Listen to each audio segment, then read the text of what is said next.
Now, you wouldn't know it from some of the things I've said over the years, but I like people. I do. I like people, but I like them in short bursts. I don't like people for extended periods of time. I'm all right with them for a little while, but once you get up past around minute and a half, I got to get the fuck out of there. And my reason for this, is for one that you may share, possibly. I have a very low tolerance level for stupid bullshit. That's all. Stupid bullshit. You know? And everyone wants to tell you their stupid bullshit. And a lot of them don't know when to stop talking. You ever run into that guy? Doesn't know when to stop talking, just continues running at the mouth like verbal diarrhea. Don't know when the conversation's over. Stupid, trivial shit you don't care anything about. Things you're not even remotely interested in. Did I tell you about my mom and dad? Well, my mom and dad went on vacation down to Mammoth Cave, Kentucky. This is about 6 years ago, I think. Seemed like it was six, about 6 years ago. 6 or 7, possibly 7, could be. Yeah. Somewhere in there, 6, 7, more than 6, less than 7. Let's call it 6.5. So my mom and dad went on vacation in Mammoth Cave, Kentucky, and my dad found a big rock. What he thought was a big rock, turns out it was a dinosaur turd. A petrified dinosaur turd, 27-pounder. You know, now that I think of it, it might have been 8 years ago. That would have been close to Y2K, wouldn't it? Remember Y2K? Whatever happened? Everybody's all worried about that. Nothing ever happened. Big fuss. Nothing ever happened. You know? God, that's strange, you know? So let's say, we'll say it's 8 years. It was either 8 or 5. So my dad gave my mom this big turd. He said, here, Mom, this is a big dinosaur turd. Put it in your purse and take that home. My mom said, Dad, I don't think this is a dinosaur turd. This thing is still warm. Whoever dropped this thing is still walking around in here, and we better get the fuck out of this cave.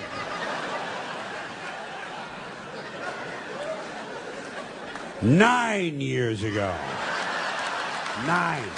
I know it was 9 because my wife was pregnant with our first boy, Mahmoud ibn El Said ben Salam. And he's 10 now. Or is he? He's 11. Maybe he's 11. He's either 11 or 5. And while all this is going on, you're searching through your mind for something diplomatic and tactful and graceful that you can say to help end the conversation. And all I can ever come up with is, blow it out your ass! Blow it out your ass! Blow it out your ass! Blow it out your ass! Blow it out your ass! You know? But you can't say that. Good manners don't permit it. You have to find another way, and I go to body language. I try to use my body language to show that the conversation's over. I find myself leaning at a 45-degree angle, trying to indicate the direction I'd like to go if this person would just shut the fuck up. And that I might even give him a verbal cue. Surgery. Surgery. I'm late for surgery. I'm having my ears sewn shut. You know? Yeah. Same people on the phone. Same people on the phone. Don't know when to hang up. Don't know when the conversation's over. Dumb, trivial shit. Dumb questions. So what are you guys going to do 5 summers from now? We haven't made any plans. Marge wants to go to the beach. The kids kind of like it at the lake, and I want to go to the mountains. Grandma wants to visit her sister in Frog Balls, Arkansas. How about you? Have you made any plans? It's never too early to make plans. We're going to Norway in 2025. Did you know that up until the 1950s, Norway's economy was based largely on fishing? But now, thanks to the expansion of the world economy and improved drilling technique, and once again, you're searching through your mind for the right thing to say to help end the conversation. Shut the fuck up comes to mind. Or blow it out your, how about shut your fucking pie hole, might be good. Or if he prefers cake, shut your fucking cake hole. But these things, you don't want to, you can't say those things. And you can't use body language on the phone. Well, you can always amuse yourself, you know.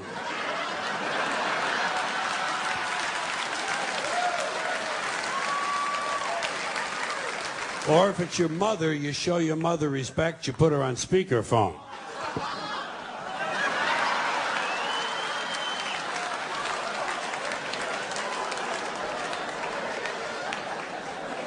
But that doesn't move the conversation along. You have to find another trick, and I go to tone of voice. Do you ever use your tone of voice to try to talk them into a soft landing? You try to coax the person toward the end. Right. Good. Okay. Good. All right, then. Good. Right. Okay. Good. Okay. Okay. All right. Oh, fuck, there he goes again. That cocksucker. You remember my neighbor with the burns on 90% of her body? Well, she burned the other 10% now. She was lighting a fart and her bush caught fire.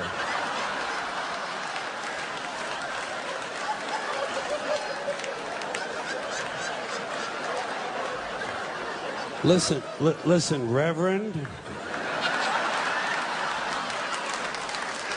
Reverend, I hate to be rude, but I just took a 3.5-hour shit. And I'm bleeding from the asshole. Well, I don't have any mercurochrome. Yes, I'll put a Snoopy Band-Aid on it. Thank you. Yeah, thank you. You do that for me. Yes, say a prayer for my asshole. Thank you very much. You have to resort to these tactics because many people do not understand what a phone call should be or what a phone call is. Ideally, a phone call is the brief exchange of a few vital pieces of information. This is a phone call. Hey, Steve, what time's the circle jerk start tonight? 10 o'clock. Okay, listen, I'm going to be a little bit late. You'll have to start without me. Oh, don't worry, I'll catch up. I'm eating a whole bunch of oysters and watching a horny movie. It's called Tarzan Fucks a Zebra. Russell Crowe.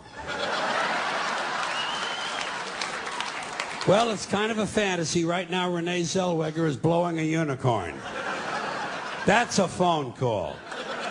It should not be a 2.5-hour harangue of your third cousin describing her mailman's liposuction. God, people are fucking boring. People are just fucking boring.